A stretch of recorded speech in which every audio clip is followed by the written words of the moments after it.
श्री स्वामी समर्थ माझ्या यूट्यूब चॅनलमध्ये सर्व स्वयंसेवकऱ्यांचं हार्दिक स्वागत आहे। आज आपण नवीन वर्षातील 2026मधील पहिल्या अंगारकी संकष्टी चतुर्थीबद्दल सर्व माहिती जाणून घेणार आहोत। महत्त्व, पूजा व्रत कसं करावं आणि कोणती सेवा महत्त्वाची आहे हे सगळं थोडक्यात आपण समजून घेणार आहोत। हिंदू संस्कृतीत गणेश भगवानाला संकटाचे निवारण करणारी देवता असं म्हटलं जातं। संकष्टी चतुर्थी ही तिथी प्रत्येक महिन्यात येते, परंतु जेव्हा ही संकष्टी चतुर्थी मंगळवारी येते तेव्हा त्याला अंगारकी संकष्टी चतुर्थी असं म्हटलं जातं। याचा आध्यात्मिक परिणाम सर्व संकष्टीपेक्षा अधिक विशेष आणि शक्तिशाली मानला जातो।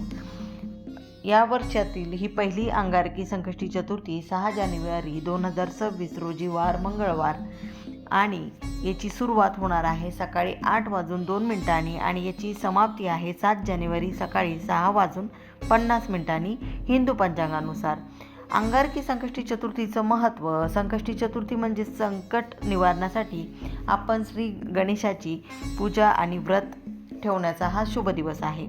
अंगारकी संकष्टी त्यापेक्षा अधिक शक्तिशाली मानली जाते, कारण ही संकष्टी चतुर्थी मंगळवारी येते आणि मंगळ ग्रह अंगारक म्हणजेच मंगळ ही ऊर्जा, धैर्य आणि बाधा निवारण्याची ग्रह समजली जाते। त्या ग्रहाचा शुभयोग गणेशाच्या शक्तीसोबत मिळून भक्ताच्या जीवनातील दैनंदिन अडथळे हे दूर करण्यास मदत होते। या दिवशी व्रत ठेवणे, पूजा करणे, गणेशाचं ध्यान करणं याला विशेष असं फळ प्राप्त होत असतं। सकाळी उठून शुद्ध स्नान करा आणि मनाला शांती वाटेल यासाठी आपल्या घरातील देवघरातील गणेशाची विधिवत पूजा करा। सकाळपासून चंद्रदर्शनापर्यंत आपल्याला उपवास ठेवायचा आहे। चंद्र दिसल्यानंतरच उपवास आपल्याला सोडायचा आहे। पूजा आणि गणेशाची पूजा ही आपल्याला करत असताना दुर्वा, फुलं, दीप, धूप आपल्याला गणेशाला अर्पण करायचं आहे। मोदक, लाडू किंवा गोड नैवेद्य म्हणून आपण अर्पण करू शकता। जर तुम्हाला मोदक लाडू करायला वेळ नसेल तर गुळ खोबऱ्याचा देखील नैवेद्य त्या ठिकाणी तुम्ही ठेवू शकता। अंगारक योग म्हणजे काय, तर अंगारक म्हणजेच मंगळ ग्रह जो निखाऱ्यासारखा लाल भडक दिसतो। त्यांनी भारद्वाज ऋषीकडून गणेश मंत्र घेतला आणि गणेशाची उपासना केली। त्यांच्या उपासनेवर प्रसन्न होऊन गणेशाने त्यांना आशीर्वाद दिला की माझ्या जन्माची तिथी चतुर्थी होती, म्हणून मंगळवारी येणारी चतुर्थी ही तुझ्या नावाने अर्थात अंगारकी चतुर्थी म्हणून ओळखली जाईल।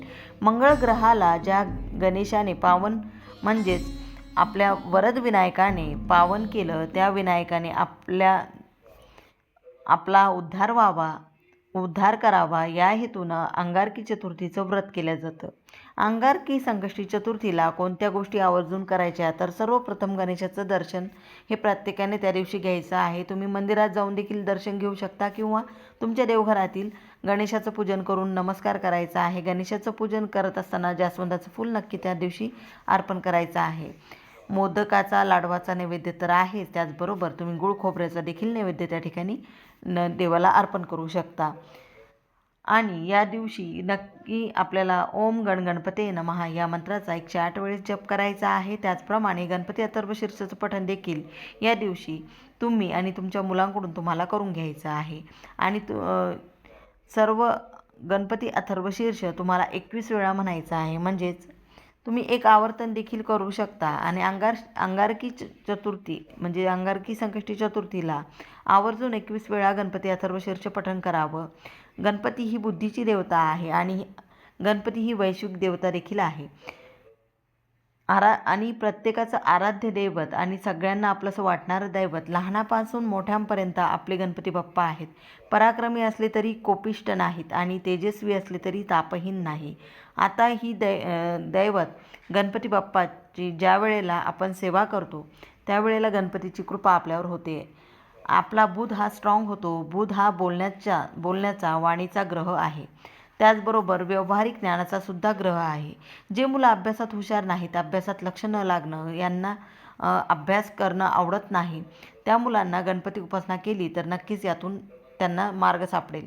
त्यामुळे त्यांचा बुध हा स्ट्रॉंग होतो, अभ्यासात एकाग्रता वाढते, बुद्धिमत्तेचं वरदान बुद्धिदात्याकडून म्हणजेच गणपती बाप्पाकडून त्यांना मिळतं।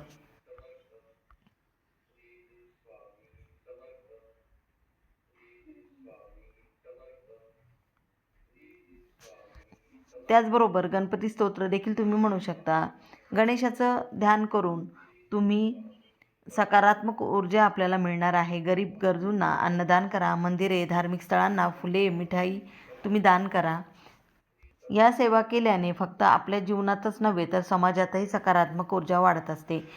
आणि संकष्टी चतुर्थी म्हणजेच अंगारकी संकष्टी चतुर्थीचे फायदे जर म्हणाल तर जीवनातील अडथळे कमी होतात, मनोकामना पूर्ण होते, आर्थिक स्थैर्य, मानसिक शांती, आरोग्य, करिअर आणि विवाह संदर्भातील सर्व गोष्टींवर शुभ परिणाम होण्यास मदत होते. व्रताचा अर्थ केवळ अन्न न खाणे नाही तर मन, वाणी आणि कर्मात शुद्धता ठेवणं हे अधिक महत्त्वाचं आहे. पूजा करताना श्रद्धा आणि निष्ठा ही मुख्य आहे. त्यामुळे नेहमी आपण सर्वांनी या 2026 मधील पहिल्या अंगारकी संकष्टी चतुर्थीविषयी संपूर्ण माहिती आपण बघितलेली आहे. त्याची तारीख, महत्त्व, पूजा, विधी आणि सेवा याबद्दल आपण बघितले आहे. जर तुम्हाला हे व्हिडिओ माहितीपूर्ण वाटला असेल तर लाईक, शेअर आणि सबस्क्राईब करायला विसरू नका. आणि खाली कमेंटमध्ये सांगा तुम्ही ही संकष्टी चतुर्थी कशी साजरी करणार आहात. झालेली सेवा ही महाराजांच्या चरणी रुजू करते. सर्वांना श्री स्वामी समर्थ.